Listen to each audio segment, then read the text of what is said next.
Hi guys, it's your girl Riveting Radiance, and today's video is going to be a little bit different.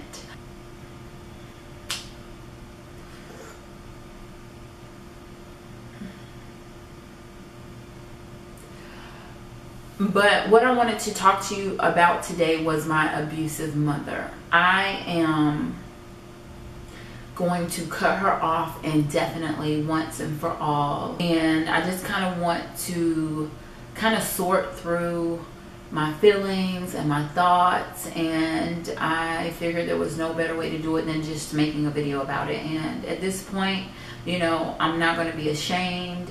I'm not going to hide behind closed doors or, you know, just keep it a secret anymore. I'm going to express myself. I'm going to get these things off of my chest, and that's just going to be the bottom line. I'm not in no way trying to, you know, make her appear a certain way. All I'm going to do is tell you the 100% facts, the honest to God truth.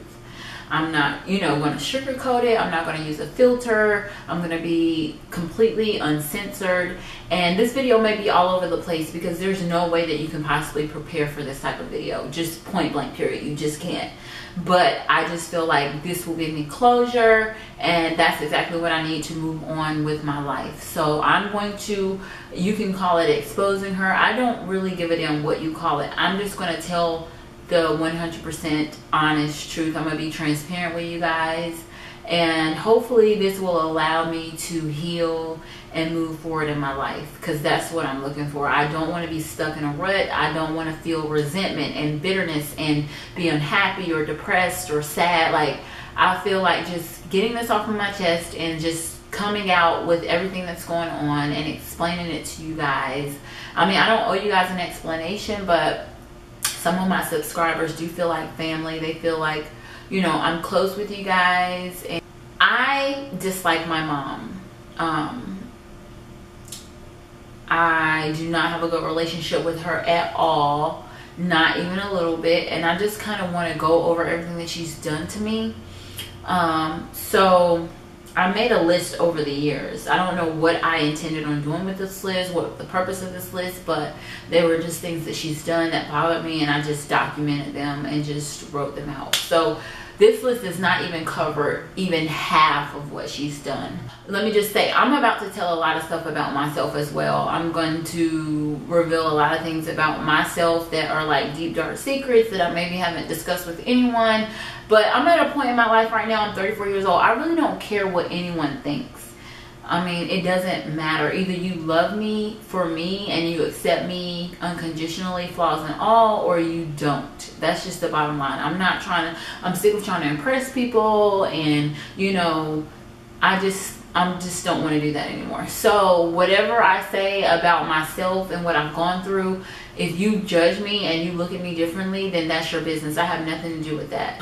And I'm just going down the list. This is in no particular order, and like I said, please understand this is only half of it, because honest to God, my mind has like subconsciously blocked out a lot of the trauma that I've gone through just to protect me. So at a very early age, I experimented with girls. In kindergarten, I had my first 69 with a girl named Jessica who lived across the hall from me at my apartment complex, and she was from Germany. And my mom allowed me to go outside and play, which, now that I think about it, was kind of negligent and just not attentive, because a kindergartner shouldn't be outside playing by themselves without being watched. But anyway, that's neither here nor there. We were playing in the woods, and I didn't know anything about it. It was two little girls, but I just remember the girl Jessica. I don't remember what her cousin's name was. There was a brunette and a blonde. We were all in kindergarten, and me and one of the girls, we had our first 69, like I'm talking sexual 69 in the woods. And ever since then, you know, I was just into girls. I know that's a lot. That's a hard pill to swallow, right? We're right in the beginning of the video, and I'm dropping all these big bombs already. But anyway, so every little kid has played house. They've played mommy and daddy, girlfriend and boyfriend. You know, they've done things that they really shouldn't have been doing. But yeah, so I experienced my first 69 in kindergarten with a girl named Jessica, who was from Germany, who lived across the hall from me in my apartment complex. And then like I said, ever since then I had been like kind of into girls. And you know, of course, being that young, you don't know anything about being heterosexual or homosexual or bisexual or any of those things. But when I got in high school is when I revisited, you know, my sexuality. And I was thinking that maybe I was into girls. I wasn't sure.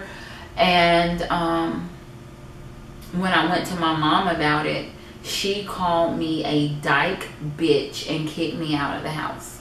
You know, regardless of what your views are, whether you're Christian or Muslim or Buddhist or Catholic, I don't know all the religions. But regardless of what you are or what you believe in, you do not do something like that to your child. Your child is already scared, they're frightened, they're unsure. You know, they're coming to you for motherly advice and counsel and guidance, and you know, they feel like they should be able to trust you and that you're going to love them and accept them. They're already, you know, going through these questions and don't know where to turn or anything like that. So I went to her and she called me a dyke bitch and kicked me out. I had to go live with my best friend.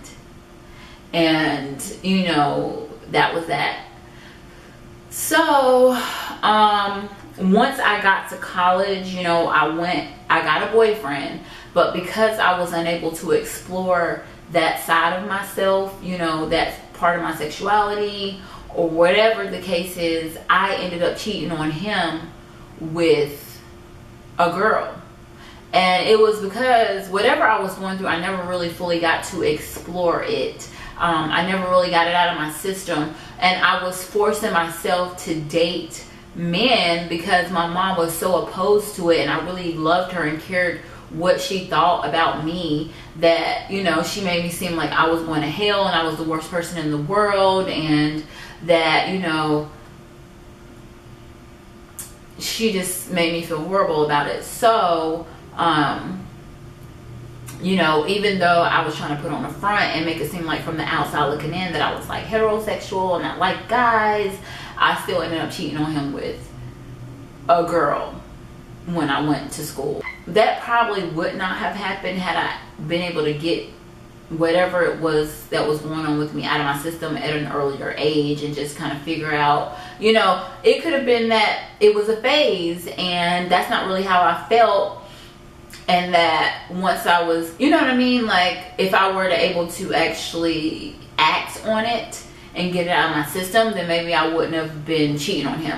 Or it could have been that, hey, maybe I was gay and I shouldn't have been dating a guy to begin with because I was gay or I was a lesbian or whatever the case is. But anyway, so I cheated on him or whatever. And me cheating on him made him very abusive. It made him, you know, it hurt his pride, it hurt his ego. He can't really compete with the girl because it's a whole completely different gender of a person. So that made him like abusive. So we'll get to that in a minute. So anyway, she called me a dyke bitch, she kicked me out. And you know, at this point in my life, and this is neither here nor there, I don't believe in homosexuality just because right at this point I'm a Christian. I just don't believe in it. Those are my personal beliefs and I'm entitled to those beliefs. My sister is my best friend and she is gay and I am completely accepting of her. I love her, but I just don't believe in homosexuality, and that's just the bottom black ass line. That's just what it is. You know, I don't have to explain myself to anyone. I don't have to, you know what I'm saying? That's just, these are just my personal beliefs.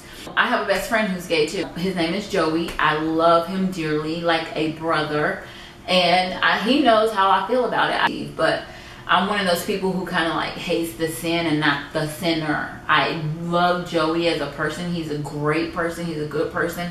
You know, he's actually the godfather of my daughter. So, you know, I know how to separate the two. I'm wisdom filled, I'm wise, you know, I'm intelligent, I know how to separate the two. I'm not going around here saying you are your sexuality, because he's way more than just a homosexual. He's a photographer, you know, he's so many more things. He's a dog lover, he's, you know, artistic, and there's so many other aspects to him than just his sexuality. So I don't judge people for that, but I also have the right, and I'm also entitled to my own personal beliefs, and no one can ever take that from me. And I think it would just be borderline retarded for someone to bash me for my personal beliefs. So we can be adults and we can agree to disagree.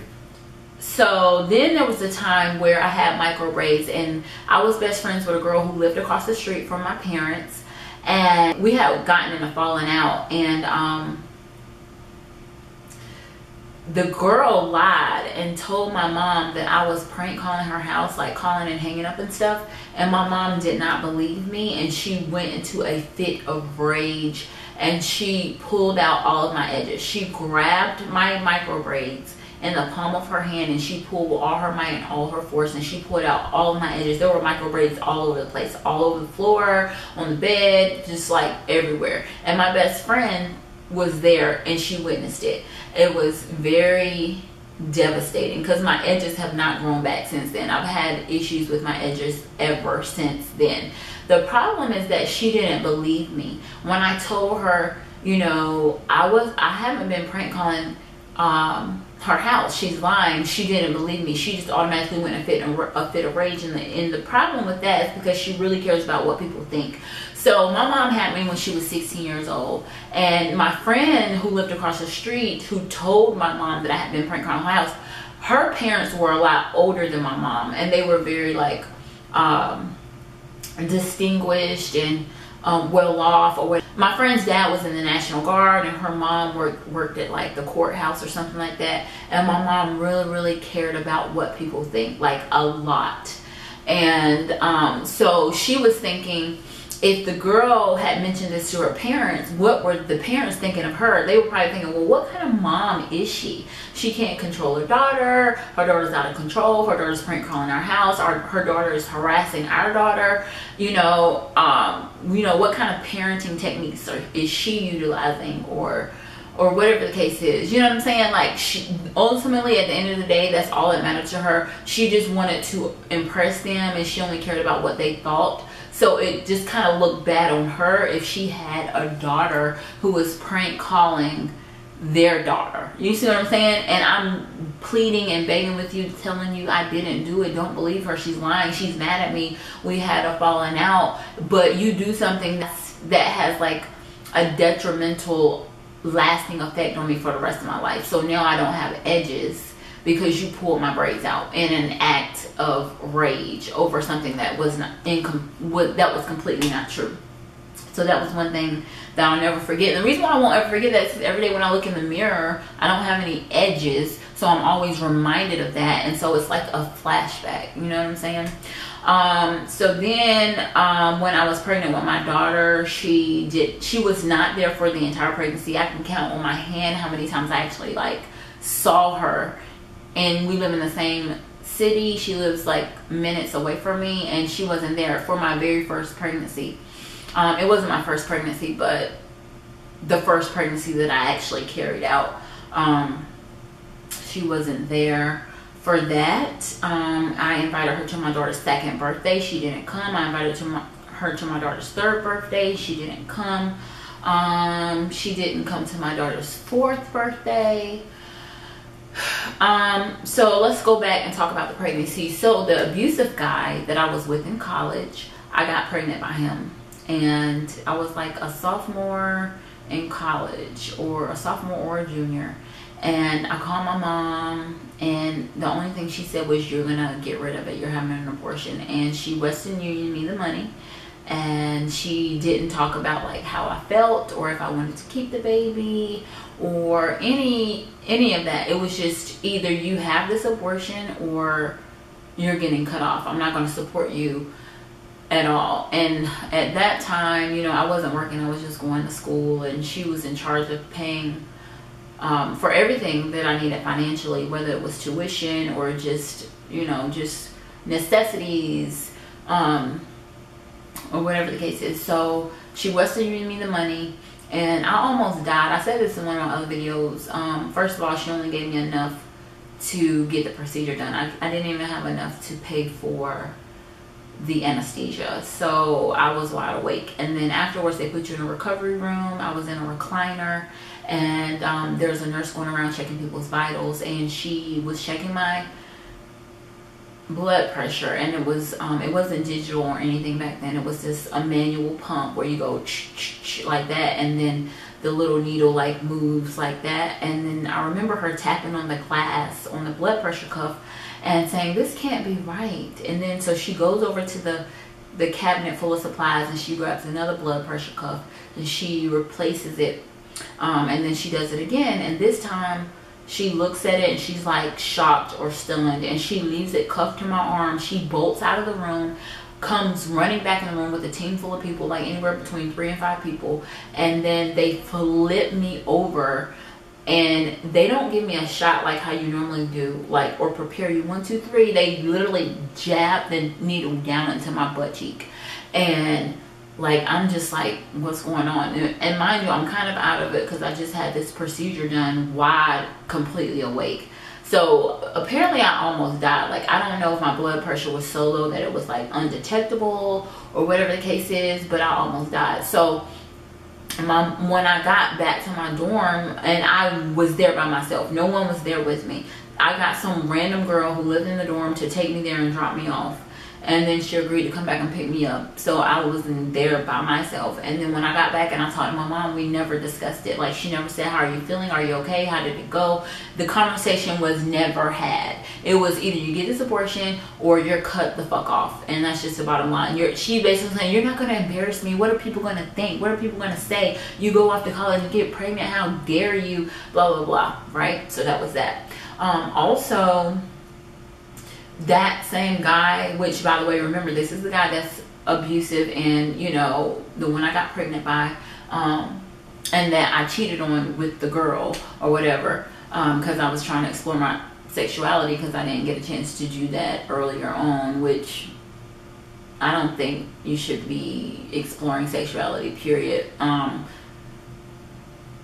like that early in life, whether you're in high school or just, transitioning to college. I think there's so many other things you should be focused on, besides, like, am I gay or am I straight? Like, you have plenty of time to think about that later on in life. Get your education and, do other things. But anyway, that guy, one time, he was abusive most of the relationship, but one time someone called the campus police, I guess because it was just so just so much. Hold on, guys, this video is a lot, so I have to get something. Hold on.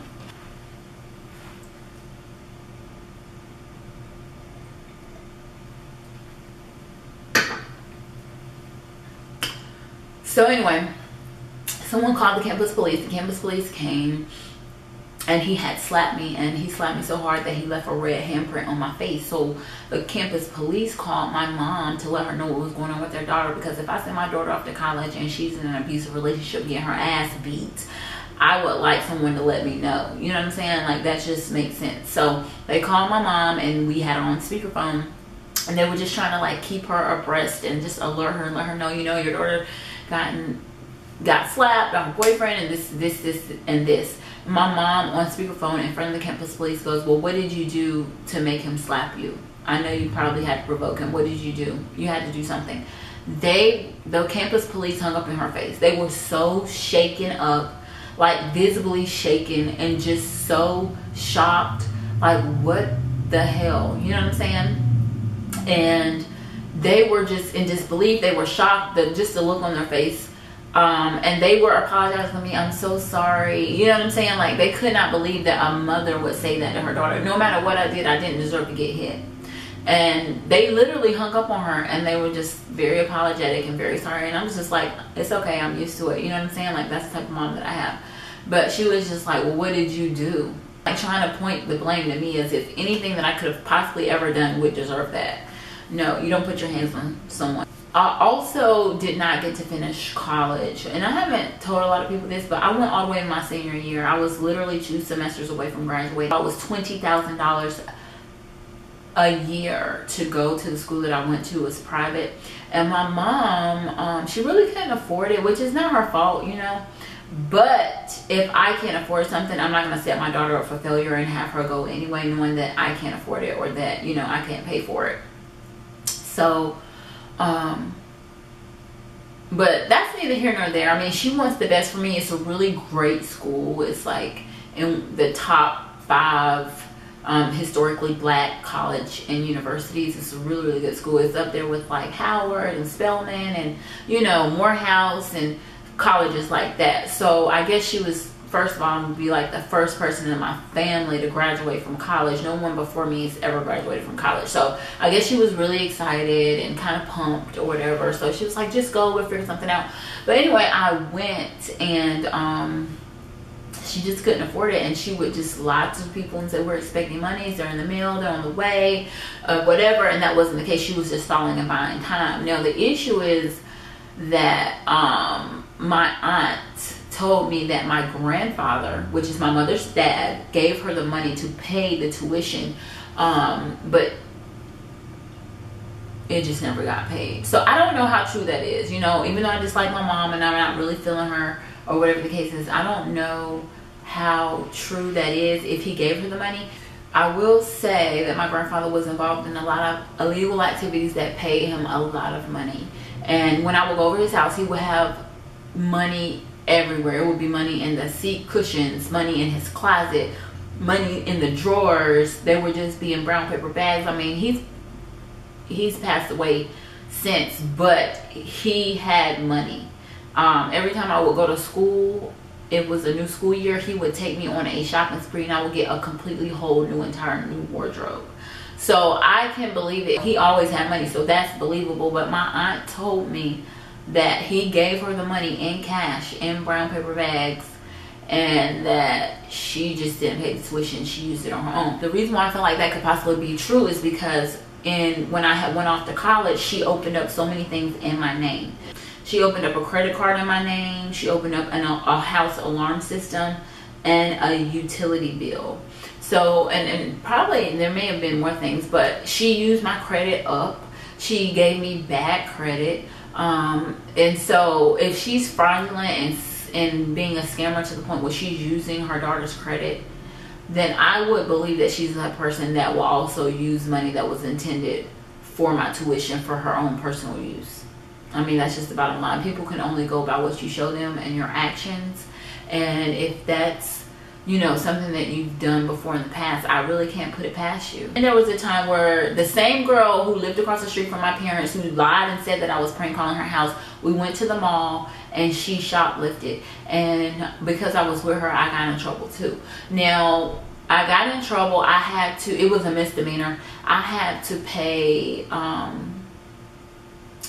court costs, attorney fees. I had to do community service. And I got in a first offenders program, so they expunged it off my record. It never was, you know, it's not there now. It's non-existent. It's null and void. It's if it never happened.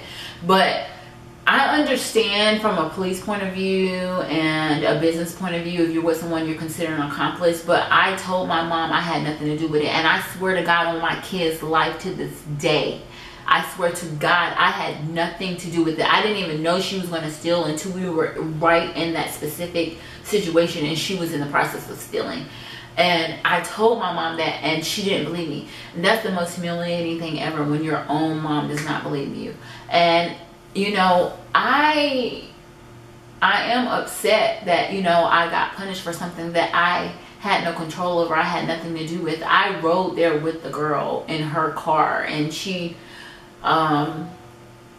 just decided she wanted to shoplift for the thrill. Now, mind you, her parents were well off. This is the same girl who her dad was in the National Guard and her mom worked at the local courthouse or whatever. They had her at an older age, so it wasn't like they were young parents and they were struggling and trying to make ends meet, and you know, or anything like that. She did it for the thrill, just because she's very spoiled and very privileged, and you know, she just wanted to act out. Maybe it was for attention or whatever the case is, but her parents definitely had money. She always got what she wanted. She was very spoiled, very privileged, so she had no reason to steal. If anybody had a reason to steal, I probably would have had more of a reason to steal than she would. But I had nothing to do with it. And I was, as a matter of fact, I was in my university's t-shirt when I took my mug shot. But yeah, I've worked several places since then, and it's never come up. When they say they're going to expunge something, they definitely get rid of it. It's completely non-existent.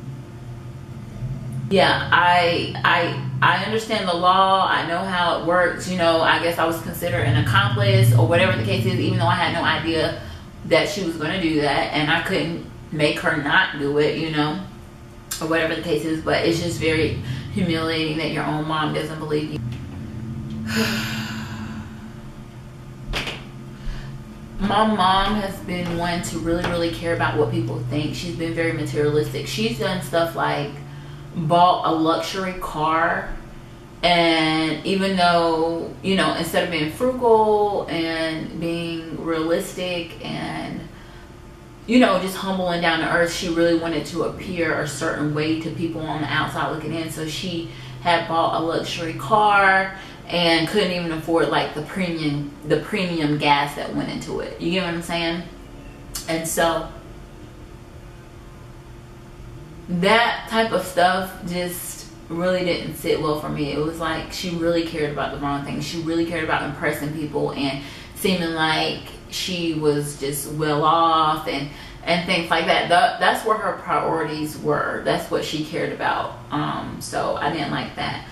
There was a time where she called the police on my dad. My dad came in a little bit later than she wanted him to, and she called the police on him, and I swear to God, she told the police that he hit her, and he didn't hit her. I remember like it was yesterday. I was standing up at the top of the stairs because my room was upstairs, and I was looking over the banister downstairs when all of this was playing out, and I was literally like holding my breath the entire time because I knew that he hadn't hit her, and she was being vindictive and manipulative and deceitful, and she was lying, and she was just saying like, yeah, he hit me, because she was so pissed because he didn't abide by her rules, and he broke curfew and didn't come in when she wanted him to. So she lied to the officer and told him that she had hit her. And the officer said, "Ma'am, I've been doing this for quite a while." I think he said he had been doing it for over a decade, and he could see right through her. He knew that she was lying. He was like, "I really should arrest you for filing a false police report and saying that this man has hit you when you know that he hasn't hit you." And he was like, "I could be out solving real crimes right now, but instead I'm here entertaining your foolishness," or whatever the case is. And because see, he told her, he was like, "You are really willing to risk your husband being locked up, getting on probation, having to pay some sort of or having to do community service, or paying some sort of fine, or getting a record. You're really willing to do all of that just because you're mad?" I don't know what is triggered your anger or why you're mad or whatever the case is, but I know he didn't hit you or whatever. And I breathed a sigh of relief. I was just like so relieved that he did not believe her, because I was like terrified for my dad, and I didn't know, should I speak up, should I say something or not, or whatever the case is. But that was crazy. She went to that extreme because she was being so vindictive, or whatever the case is. She didn't want, you know, she was upset because he had come in later than she wanted him. There was another time where, and I was really young, and this memory is very foggy, but I do still remember it. She was in the kitchen.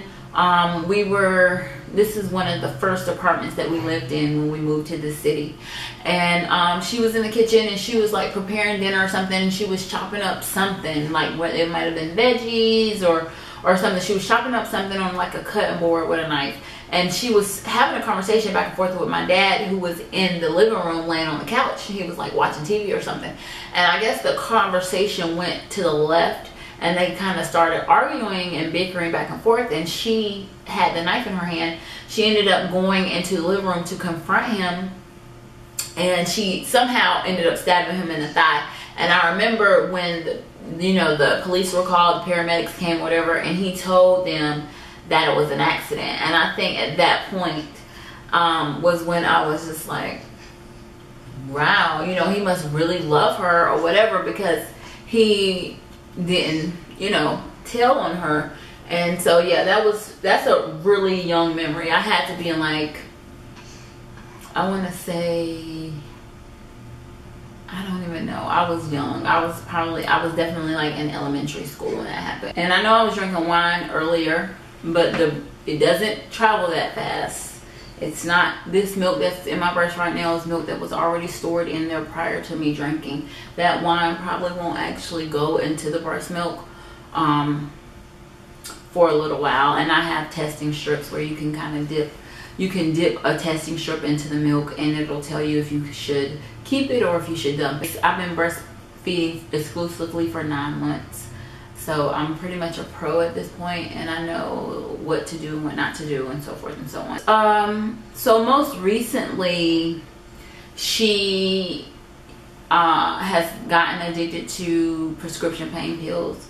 She has an opiate addiction, and that's made things a lot worse.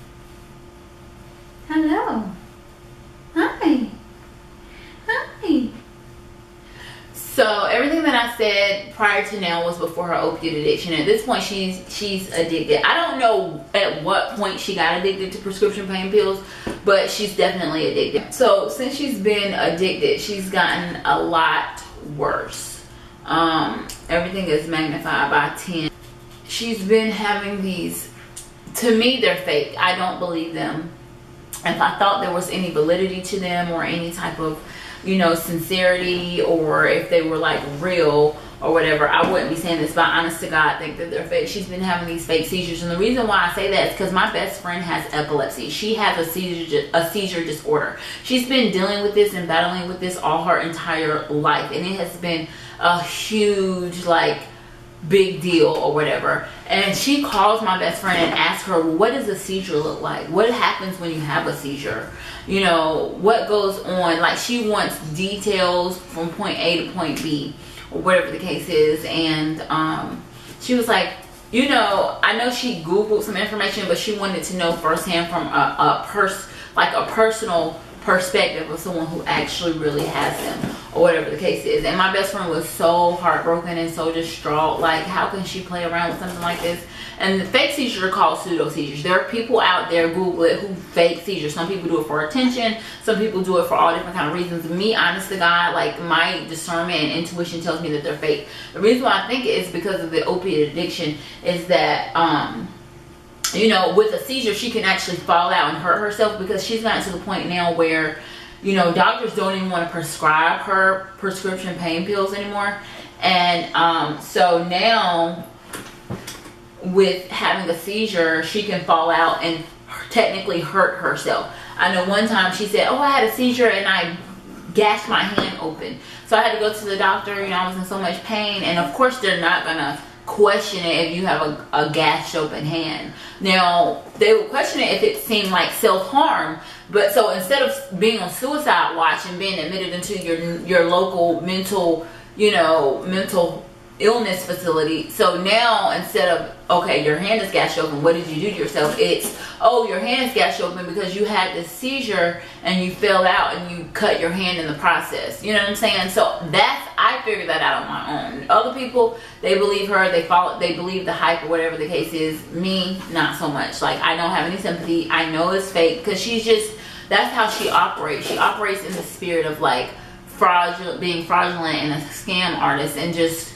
so many different things. Like, one thing that she did, the same girl that lived across the street from my parents, her parents ended up moving out of that neighborhood. The one that said I was prank calling her, the one that stole at the store and got me in trouble. Well, her parents, when all of their kids were out of the house, they retired and they ended up selling their home and they upgraded. They moved to a better neighborhood, a bigger house, or whatever the case is. So my mom did not keep in touch with her parents, the girl's parents, when they moved. But for some reason, randomly out of the blue, she found their information, their telephone number, and called them. Mind you, she hadn't talked to them in years. She called them in their new neighborhood, in their new house, and asked the mom for money. And she was like, it was for my younger brother's like application fees and, you know, college expenses and things like that. And that girl, the same one who shoplifted and got me in trouble, the same one who lied to my mom and said that I was prank calling her house, that girl called me. I don't even keep in touch with her. She moved to a whole completely different city after she graduated college. She got a job somewhere else and she relocated or whatever. So we're not even friends anymore. She called me and told me that my mom called her mom and asked for money and tried to say it was like for my youngest brother's like college tuition or application fees or whatever the case is. Sit your butt down. Sit your butt down. So she asked my ex-friend's mom for money or whatever, and then they had money, you know, they live very comfortably, they're not living paycheck to paycheck, you know what I'm saying, but the lady told her no, and then my mom goes and tries to insult her and says, oh, I guess things aren't always as though they appear, or things aren't always what they seem, basically saying, oh, you always try to act like you got it like that, but now that I'm asking you for money that can help, that could possibly help towards my son's college expenses, you don't have any money. And that was rude, and that girl was upset. She was basically like, you need to check your mama. First of all, your mom didn't keep in touch with my parents after they moved out your neighborhood. They were not friends. And how is it you're going to randomly find her information and call her out of the blue? Because, see, they're older, so they still had a house phone. That's the thing. Remember I said they were a lot older than my mom, like a lot more distinguished and established and stuff.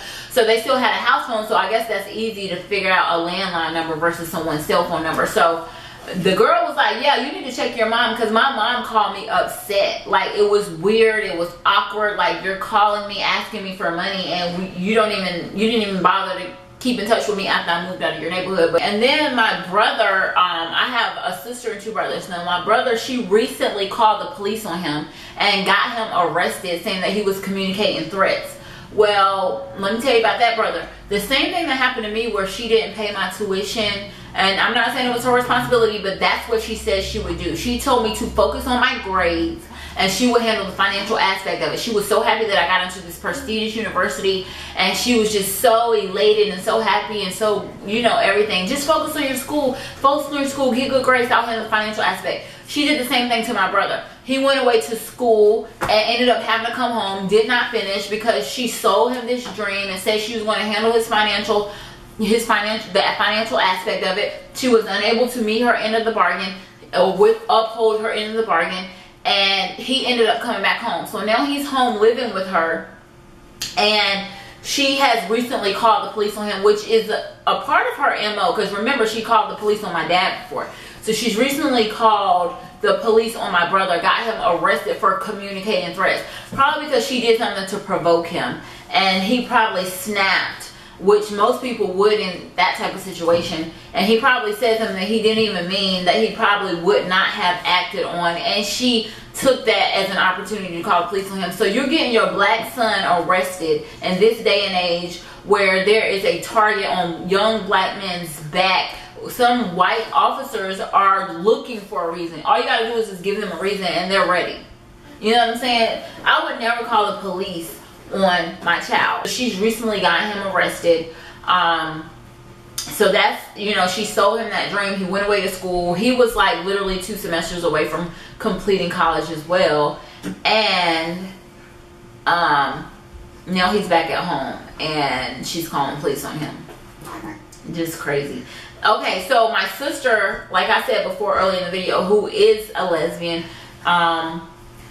she tried to come to my mom and tell her about her sexuality as well, and my mom did the same thing to her and called her dyke bitch and kicked her out as well. So once my sister got kicked out, she never went back. So she just, at that point, she was just forced out into the real world, regardless of whether she was ready or not.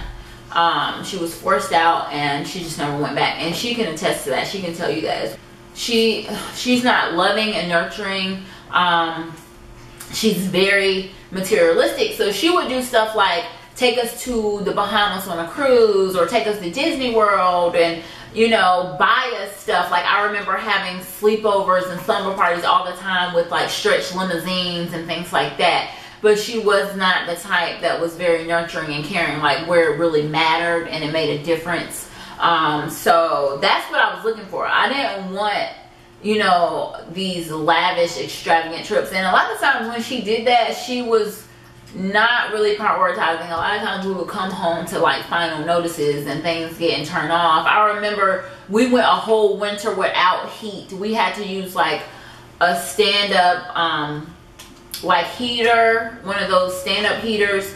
We had to turn the oven on and keep the oven door open. But she was doing stuff like taking us on cruises to the Bahamas and taking us to Disney World and renting stretch limos for slumber parties. But it was just like she was trying to show love with materialistic things, and really at the end of the day, what really matters is you loving me unconditionally. If I come to you and I don't know if I'm gay or if I'm straight, or you know what I'm saying, like hugs and kisses and I love you, those are the type of things that matter. And she just was not like that. She thought she could just shower us with gifts and we would feel love. Everybody in my family has pretty much cut her off. My cousin Ebony has cut her off. My cousin Tiffany has cut her off. My sister just recently confided in me and told me that she has to literally hype herself up to call my mom. She has to psych herself out. She has to tell herself like, you only get one mom, you know, call her, she's your mom, blah blah blah. And I just want to say that, you know, as far as moms are concerned, a dog can lay down and have a baby. A rat can have a baby. Just because somebody is your mother, they do not automatically get a pass by default. That's not how that works. You still need to act like a mother. So just this is how I want you guys to think about it. People who are out there who are murderers, who are molesters, who are rapers, who are abusers, who are kidnappers and everything else, they are related to somebody. They're somebody's husband, somebody's son, somebody's uncle, somebody's brother. So all the bad people out in the world, the racist people, the Nazis, the police who participate in police brutality, they're all related to somebody. So don't say, oh, just because she's your mom, she gets a free pass. I just recently read an article. There was a mom who was sexually abusing her 2-year-old because her boyfriend got off on it. He got off on that. That turned him on. You know what I mean? And she loved her boyfriend so much, she didn't want to, you know, run him away or whatever the case is. She wanted to be with him. She put that man before her daughter, and she would sexually abuse her daughter to please her boyfriend. So the Bible says that you're supposed to love and honor your mom and your dad. I need someone to explain to me, how are you supposed to love and honor somebody like that? How are you supposed to love and honor someone who will rape you for the pleasure of their boyfriend? There are people out there like that. People need to realize that just because you're a mom does not automatically make you a good person. And I need clarity on like how you're supposed to honor and love and respect and obey a parent who abuses you. My mom was mentally abusive and emotionally abusive. She has always been that way. She still is that way. I cut her off, and then I found it in my heart to try to forgive her, and I'm just like, you know what, even my relationship with her won't be the same. Maybe I should let her back in my life for the sake of my kids. But she, to me, honestly, is dangerous. She's a ticking time bomb waiting to go off. I don't know what she's capable of. I don't feel like my kids are safe being around her. I went to her one time. I had an affair in my marriage one time. We've been married for 8 years, and we've only gone through something like that once in the entire 8 years. So I had like this affair, and it was like in the earlier part of my relationship. And I went to her in confidence. I went to her to confide in her. I wanted motherly advice. I wanted, you know, some type of godly counsel, just, you know, anything. Because this was my first time being married. It was my first time going through anything as far as like being any type of infidelity in my marriage or whatever the case is. And I went to her and I'm like, Mom, I'm going through this. I'm feeling this type of way. What should I do? Please help me, blah, blah, blah. And you know what she does?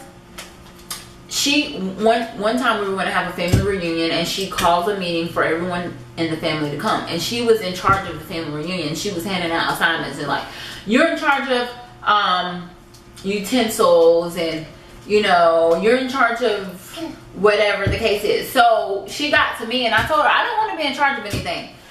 Okay, it's not that big of a deal, okay? Yeah, it might be selfish, it might be self-absorbed, or whatever the case is, like, but I was being honest and transparent. I don't want to be in charge of anything. I don't want to be in charge of buying 2-liter sodas and making sure that I get 5 of them, or whatever the case is. I just want to show up and just be at the family reunion. And I just made that very plain and clear. I wasn't disrespectful, I wasn't rude or anything.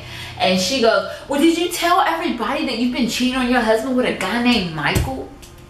And I'm like, lady, what the hell? Like, I came to you in confidence. Is that what it is? In confidence or whatever? Whatever. I came to you as a mother as a daughter to a mother. I needed advice. I was distraught. I was devastated. I couldn't even believe this was happening. I couldn't even believe I was feeling that way. I can't even believe I had the urge to do it. And I come to you and that's what you do.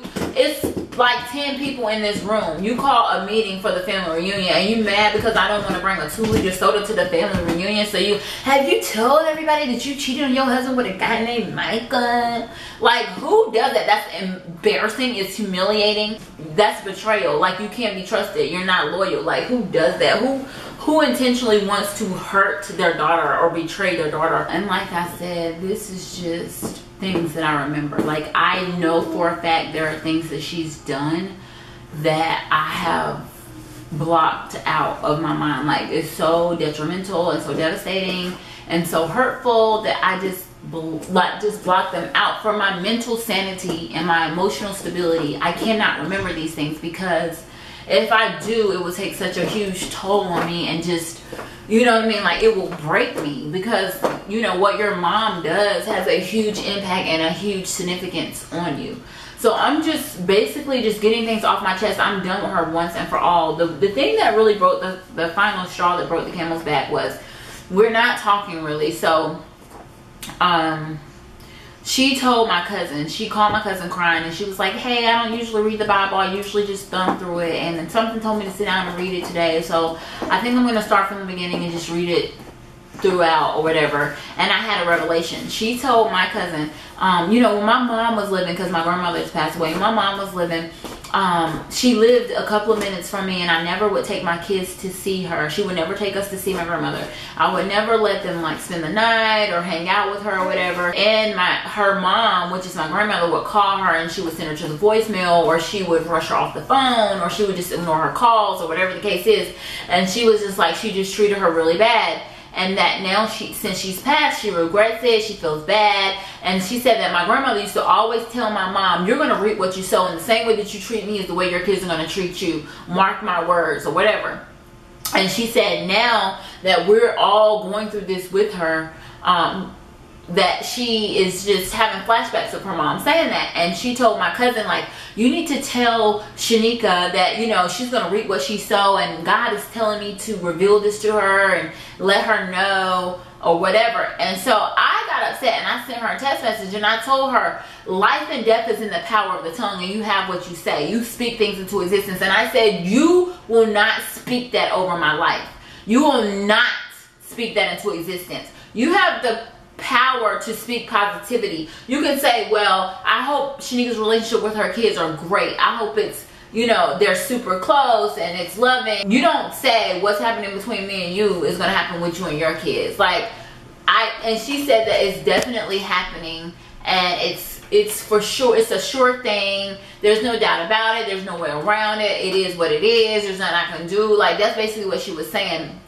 And, you know, I just don't like that, because you can turn a situation around. You don't have to speak negative. So I had sent her a text message and I said, Tiffany told me that you called her crying this past weekend, talking about you were frightened that I'm going to reap what I sow, and that the way I treat you is how my kids may treat me. First, that is false. I bind that in the name of Jesus, and I rebuke that and cast it down to the pits of hell in the name of Jesus. Stop being so negative and speaking ill will over my life. My relationship with my kids has nothing to do with my relationship with you.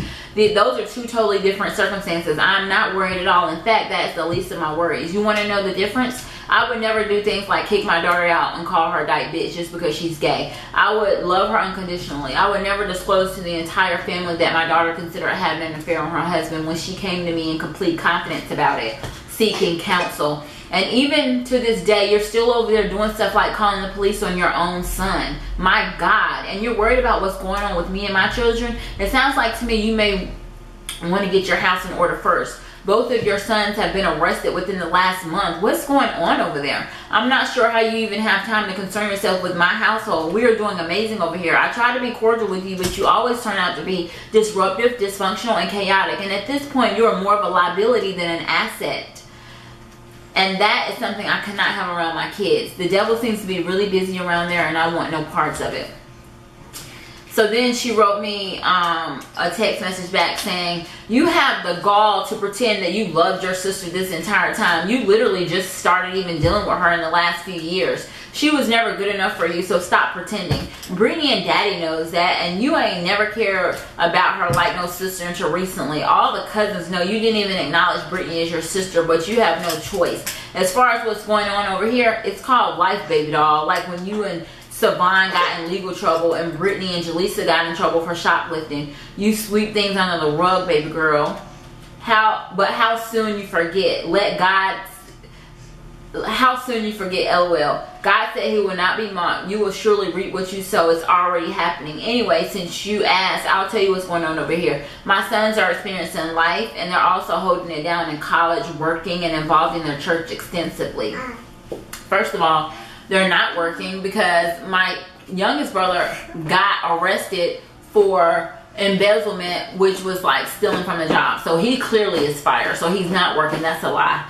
And see, the way she's listing these accolades is like she's trying to prove something to somebody as if I'm not her daughter and I don't know what the fuck is going on. Like, who are you trying to impress? What are you trying to prove? You're lying already. What's going on over here is my sons are experiencing life. They holding it down in college and working. They're not holding shit down in college because Robbie, one of my brothers, is home right now because you guys couldn't afford to continue his education, and him being home, you've called the police on him for communicating threats. So what are you talking about? No, none of them are working, because if he got arrested, now he has a record, number one, because of you, and he's probably missing work from being arrested. So I'm pretty sure he doesn't have a job anymore. So what are you talking about? Extensively involved in the community and going to college? No, my younger brother, I hate to say it, but you did the same thing to me. You had me go to school, waste my time, went all the way to my senior year, couldn't finish. You did the same thing to my brother. He went pretty much all the way his senior year. Now he's at home stuck miserable with you, and he's turned into an alcoholic at this point.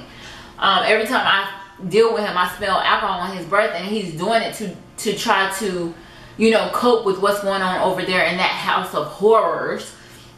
And now you just sent my youngest brother off to college, and the same thing's probably going to happen to him. I don't want to say that's what's going to happen. I'm hoping that it doesn't. But, I mean, I guess 3 times is a charm, so maybe it'll work out this time. But I don't know.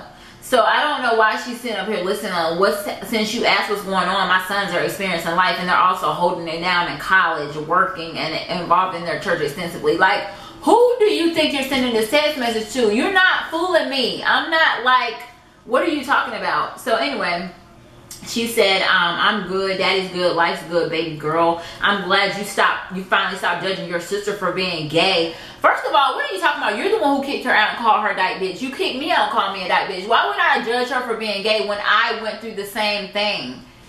And I tried to come to you about it. Like, what are you talking about? I would never judge somebody for going through something that I personally went through on my own as well.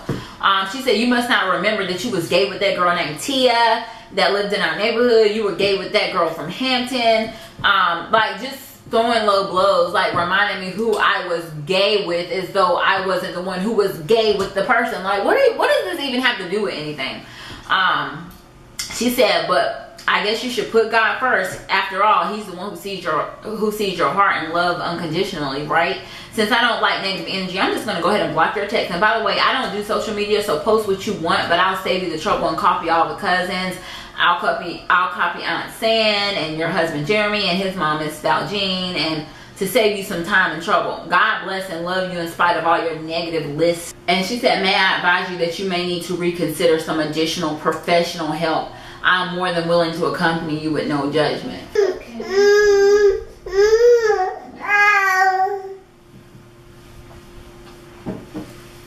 Okay. It's okay. You okay? Dang.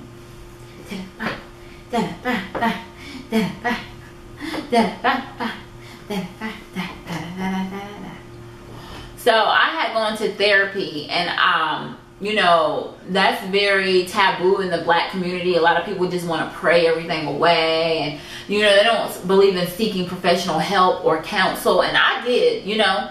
So I had shared that with her and said that they were saying that I may have some sort of personality disorder from everything that I've gone through in my life. You know, I've gone through a lot, you know, from the gay thing to the abortion thing to being in an abusive relationship to my mom kicking me out and not believing me, you know, over certain things, and just being very abusive. She was physically abusive and emotionally abusive or whatever. So, you know, I went to therapy because, you know, I don't want any baggage. I don't want to be damaged goods. I don't want these things to spill out onto my children. And they said that, you know, I could possibly have a personality disorder because of everything, which, you know, is common. A lot of people have personality disorders. As a matter of fact, people walking around here undiagnosed right now as we speak who need help. Seek help. It's okay. But I was telling her, like, that's what they said, and that's why she said what she said. Oh, you might need to seek additional professional help. Who does that? I came to you and told you that I was feeling some type of way, and I sought help, and you're gonna throw that in my face. I'm like, oh yeah, maybe you need to seek additional help, like in addition to what you've already gotten. You might need a little bit more, and I'll accompany you there too, by the way, boo, and no judgment. Like, that is, you know what? See, and that's the bullshit that I'm talking about. She also texted me and she said she feels sorry for my husband. I've stripped his strength as a man. He's just learned to tolerate me and deal with my behavior. He's become immune to it. And she said, she started saying, oh yeah, it's far beyond me pulling out your edges and exposing your past infidelities and your little secret gay life and whatever else you think I said to your sister. That was 15 years ago, and you're still allowing normal conflict to dwell in your spirit. You can't hide behind all your makeup and your wigs and your videos. She said, you're going to have to answer to God. You have some serious mental issues, so I don't hold you personally responsible. You two, please refrain from exposing my husband and my sons to your obvious mental rants. How are you going to say that when you just called the police on your son and got him arrested for communicating threats? What are you talking about exposing them to mental rants? They love me. I have had several conversations with my brother, and he does not even like her. He like, I don't understand what she's talking about. She said, I'll continue to pray for you and love you. Your children will seek their grandmother and uncles and grandfather when they're old enough. But until then, you have to live with your choices. First of all, my children are a part of my dad's life, and they are a part of my brother's life. They're just not a part of her life. So I'm not really sure what she's referencing. The last text that I sent her, I said, you are literally the worst mother imaginable. None of your kids like you. You have failed us all. Every hardship that we've ever endured was because of you. Legal trouble, homosexuality, financial hardships. Even the fact that Brittany and I were not close was your fault. You didn't raise us to be close as siblings. That's why none of us are close like other brothers and sisters. I feel sorry for your husband and your kids, including myself. It's very sickening and disturbing. Hopefully now that all the kids are out of the house, Daddy won't feel compelled to continue to stay. I hope for his sanity and his happiness he leaves. As I told you before, my relationship with my kids will be perfect. I will make sure of it. I'll make sure to do the exact opposite of everything that you've done. I don't care if you forward my text to the Pope or the President of the United States. You're the only one who cares about what everyone thinks, not me. Everyone in Raleigh, everyone knows the type of person that you are. I don't have to forward any text messages to anyone to convince anyone of anything. You even prove your horrible parenting skills by continuing to lie and say that I got in legal trouble with Savon when I specifically told you that it was Savon and not me. Do you know how humiliating it is for your own mother not to believe you? And I swear to God on my kids, I had nothing to do with her shoplifting. But being the horrible mother that you are, you never believed you never believed your own child. As far as professional help, everything that is wrong with me is because you were my mom. I would advise you to seek some professional help for your opiate addiction,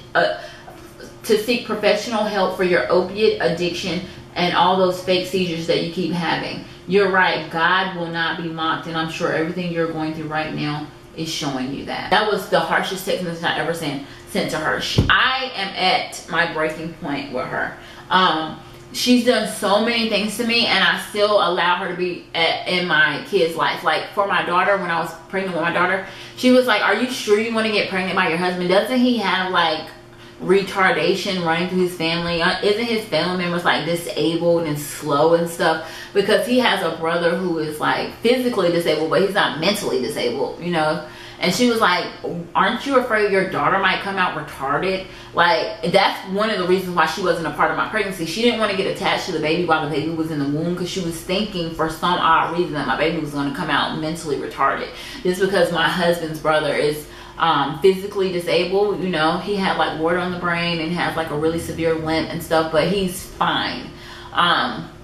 And so when the baby came out, and she was like gorgeous and beautiful and pretty hair, pretty eyes, and she wanted to be a part of her life, but just to show her off, like, hey, as a trophy, like, look at my granddaughter, she's gorgeous, she's beautiful. But she wasn't there when I needed her most. I didn't know, you know, that was like pretty much my first live pregnancy. You know, I had never gone through a pregnancy. The first time I got pregnant in college, she made me kill the baby and get rid of it.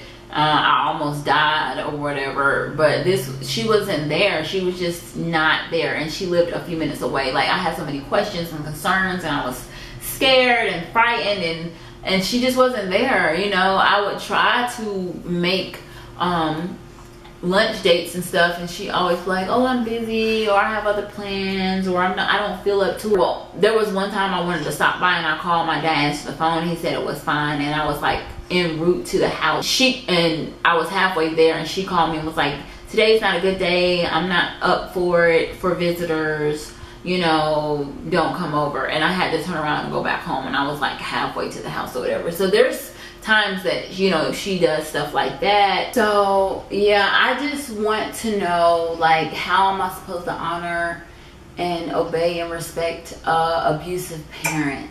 You know, enough is enough. It's starting to take its toll on me. You know, I'm starting to take it out on my kids and my husband.